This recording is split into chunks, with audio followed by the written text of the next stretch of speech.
Here's a very quick and easy tip for you if you're using the magnetic lasso tool to make a selection, because the magnetic lasso tool has been around for quite a while. It's still a good way to make a selection. So I've actually got a couple of tips for you here. One thing is we'll start a selection. You click and you just start to drag. In fact, let's start up here. You click and you just start to drag, and you'll see it just kind of snaps to your edges here.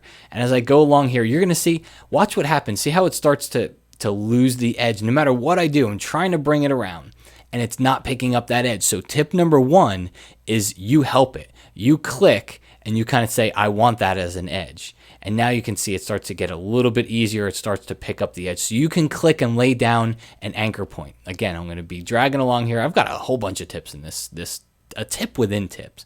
So you click to lay down an anchor point because it won't go around automatically for me. So I just tell it to. The other one is let's say I happen to lay down an anchor point where I don't want to, just press the delete key and that goes back one. If I want to go back another, press the delete key again. All right, and now I can go through here. So I'm going to very quickly just come down. And here's the last tip because I just did it. So now what happens here? You're down here and you want to keep going. What do? You don't come over here to your little drag handle, because look what happens to this. It just starts getting all kinds of bad, right? So let me hit the delete key, get back. You're down here. What you do is you press the spacebar key. That goes to the hand tool. Then you drag up, and now you can continue your selection. Okay. So there's a whole bunch of little tips all wrapped up inside of one tip when you're using the magnetic lasso tool.